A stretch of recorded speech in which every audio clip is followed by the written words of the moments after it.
Hey, I'm Dean. So, last week I was in Tulsa, Oklahoma with Doug Jackson on the SB Secret boat. All that to get a free hat. So Doug talked me into doing a few YouTube videos. So we're going to see if you like the stuff we do, and maybe if you do, we'll post a few more. What we got here is we got a 1932 Hupmobile that we've already started on. So this is basically going to be a reassembled video. You might see some paint and bits and pieces like that. But sadly, all the rough work's already been done, the sheet metal works and stuff, hasn't been on video. So maybe you'll like what you see, maybe you won't.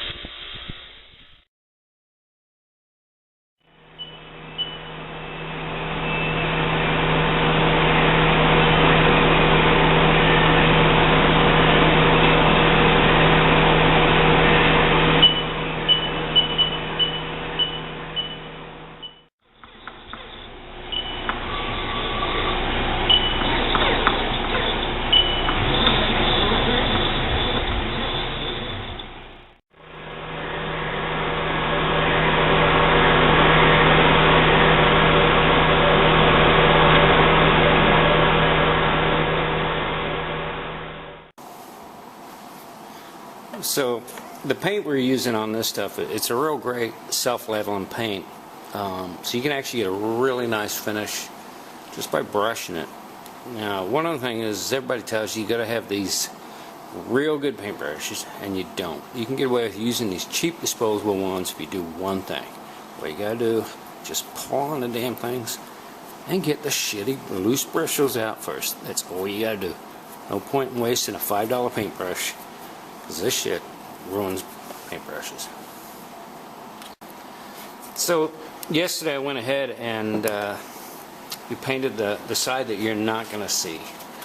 The paint we're using here doesn't need a primer or anything like that, and it's an essentially indestructible paint. It's perfect. It's actually designed to be a chassis paint.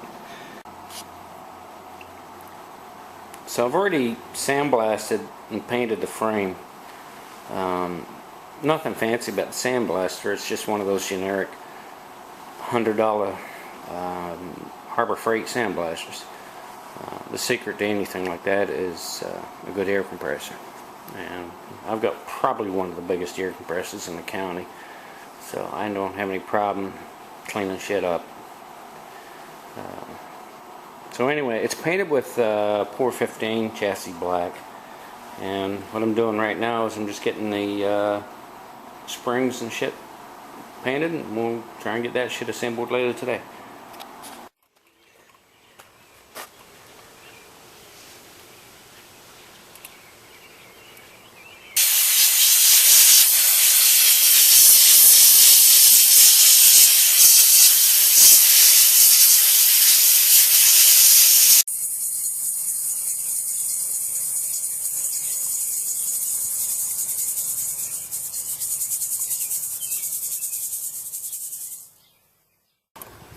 Alright, so that's about 30 minutes later.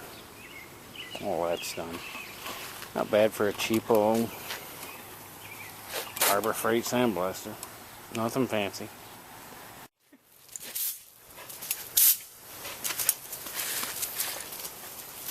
Who's your good puppy? Who's your good puppy?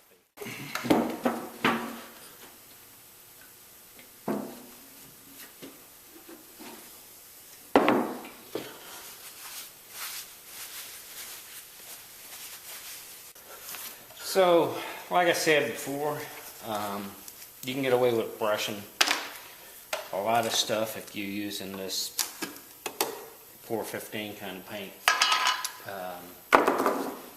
It's got some crap in it, I don't know what it is, but it'll pretty much eliminate brush strokes.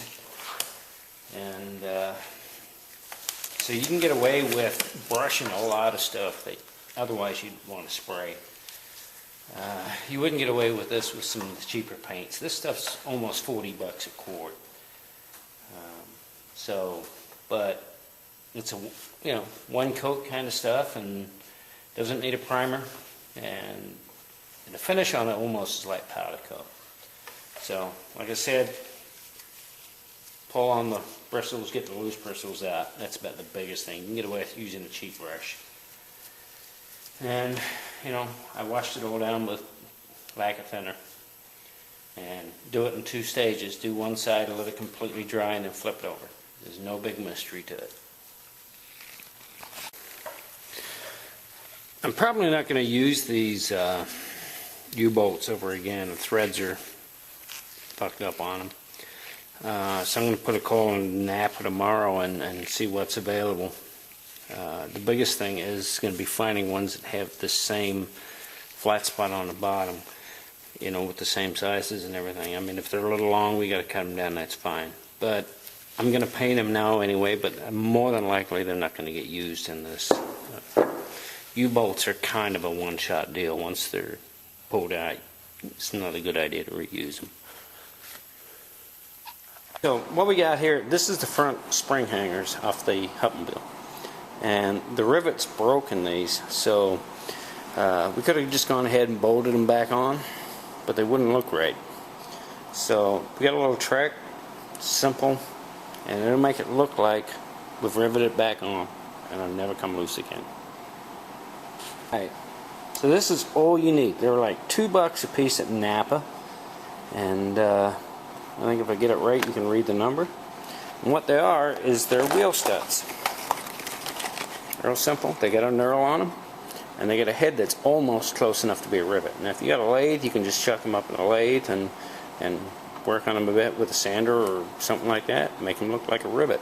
And what we're going to do is we'll throw them in the CNC machine and peel the head around, make them look like a rivet.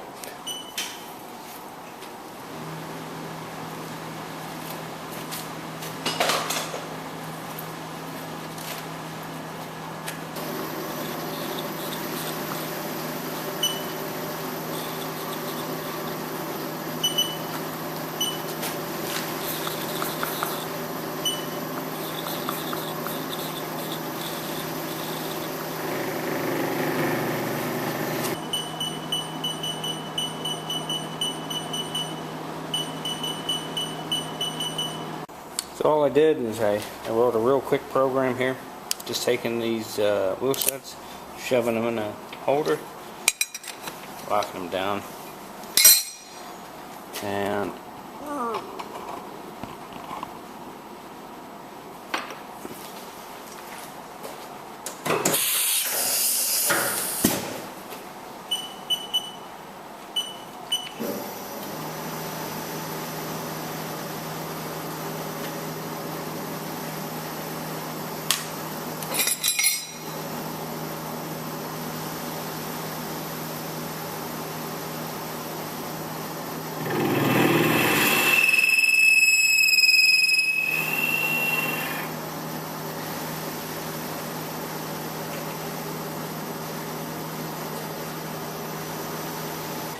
okay, so this is the rear spring hanger that I painted just a little while ago, and you can see the same thing here, the rivets broke off.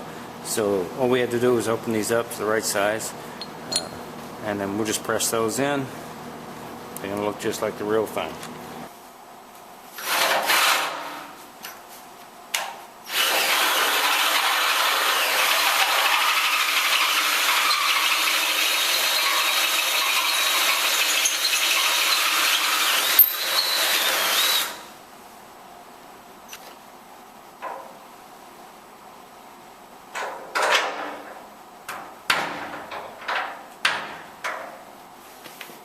Because of the angle of this one stud's facing this way, one's facing this way, so we wouldn't be able to put them in.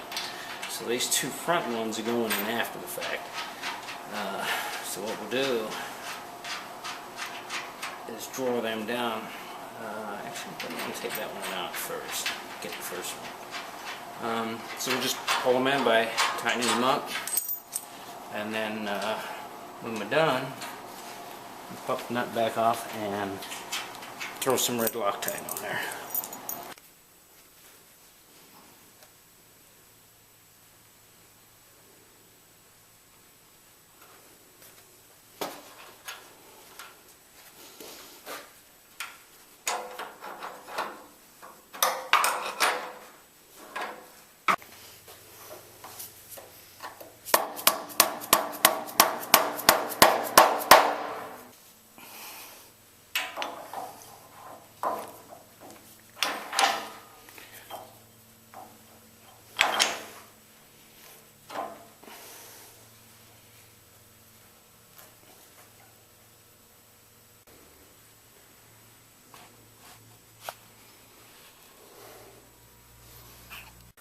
So there's the finished product.